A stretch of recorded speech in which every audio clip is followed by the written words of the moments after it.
Michael Savage. Afternoons 3 to 7 on Talk 910 KNEW and online at 910KNEW.com.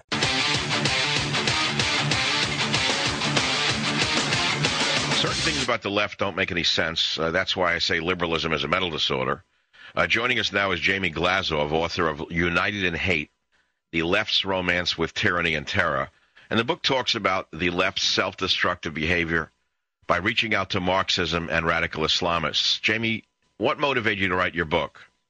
Thank you, Michael. Look, the story behind the book, I think the most important thing for me to start with is my story. Michael, I come from the Soviet Union. I was born in a monstrous regime.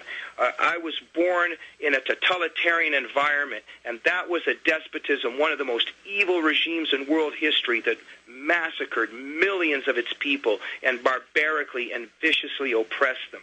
And let me tell you this, my parents were dissidents.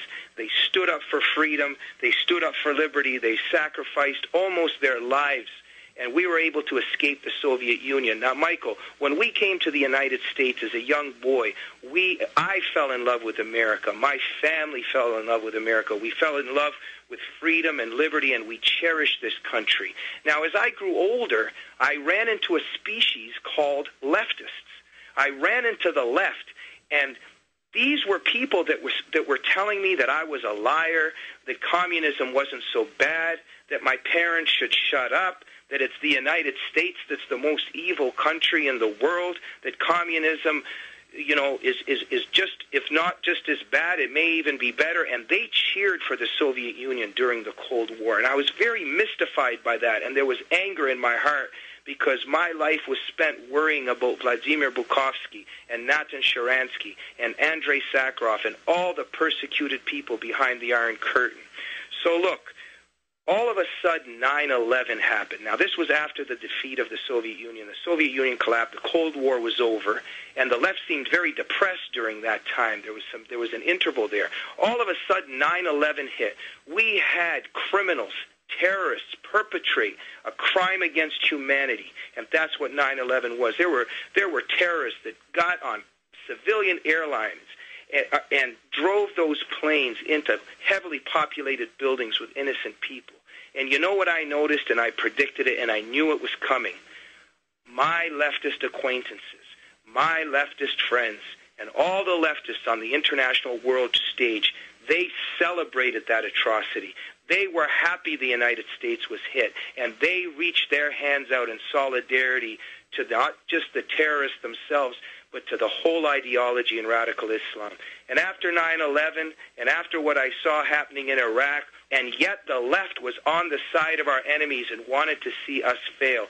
So I decided to finally expose the left for what it was, examining and analyzing the impulses that motivate leftists to reach out to despots, to monsters.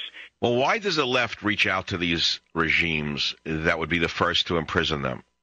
Michael, that's a crucial question right there. Now, look, a lot of people think that this is bizarre, that it's a paradox, that it doesn't make any sense of why leftists would do this. Let me just draw a very simple picture. The leftists in general, leftists overall, believe that they can create a perfect world. They hate this society. They hate the United States. They hate capitalism. They don't like the fact that life comes with hierarchy, with inequality, with chance, that humans have self-interest, that things are imperfect. They believe that they can build a classless utopia. Now, the leftist, in believing this, needs to create a paradise on earth, and he wants to create a disinfected, pure utopia. Now, in order to do this, there needs to be a transformation. So therefore, the new earth needs to be built on the ashes of the old earth. In other words, there has to be bloodshed and there has to be destruction. And we saw that throughout the whole 20th century. We saw it in the Soviet Union. We saw it under Mao and in China. We saw Castro's Cuba. We saw Vietnam. Wherever heaven was attempted to be built by leftists and communists, they produced hell. Now, in today's struggle, it's very, very understandable. The left wants ground zero. They want destruction. They hate their own society. Who is it that's going to do it? Who's helping it? Look at radical Islam. They also want to create utopia, but their utopia is the Islamist utopia. It's Sharia. They believe that by building Islamist utopia, they also can have a heaven on earth, but it also necessitates destruction. And guess who needs to be destroyed? The United States, democracy, and capitalism. In other words, both want to perpetrate ground zero, because upon the ashes of ground zero, a new utopia can be built on that territory. And so they hate humanity, they hate life, and they hate man for who and what he is. And that's why they're united in hate. Why do the neo-Marxist feminists ignore what is going on under radical Islamist rule in the Middle East? Well, look, that's an excellent question, and this is a big part of my book. Michael, what really motivated me, what really inspired me, was also the anger in my guts, in my heart, because so much of my life is dedicated to the 6,000 girls a day that are viciously mutilated, female genital mutilation, 6,000 girls a day in the Islamic world. It's happening right now, and it's happening because of Islamic theology and what the clerics are teaching. I'm not saying that all Muslims do it, but what I am saying is that there is a fact, and it's happening to 6,000 a day. They try to stop this in Egypt, and the clerics made sure that it kept going. I'm worried about the stonings of women. I care about the women that are forcibly segregated, forced marriage, honor killings. And you know what? Where are the leftist feminists? If they really care about women, where are they? Why aren't they standing up for women who are suffering under Islamic gender apartheid?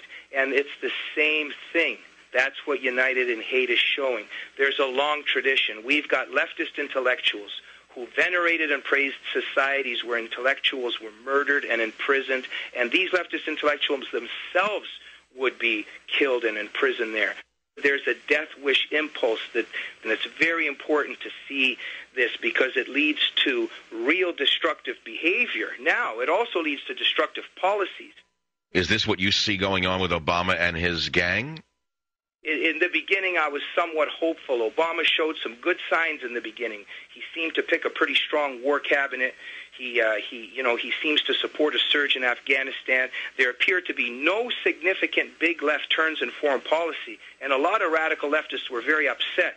So things seemed good for a minute, but look at what's happening now. I mean, let's just talk about the closing of Guantanamo. Let's talk about the closing of the CIA interrogation centers worldwide. Listen, Michael, do you know, and I'm sure you do, how much information was gathered through those vehicles during the Bush administration? That information helped the United States stop so many 9/11s, and not just more 9/11s, but even bigger, perhaps even WMD attacks with biological weapons or chemical weapons.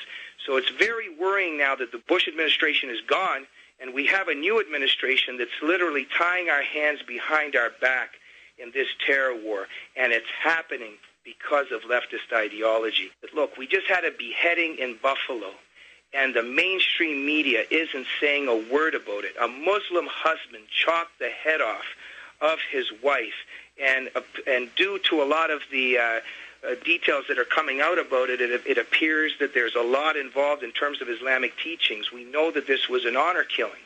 Look, up in Toronto, we had a 16-year-old girl, Aksa Parvez, killed last year because she refused to wear the veil. We have Geert Wilders in London that wasn't even allowed into England because the British are afraid to allow free speech because they're afraid of Muslim violence. Look, if you're interested and if you care about protecting and safeguarding the freedom that makes this country the great country that it is, it's time for all of us to get on the front lines.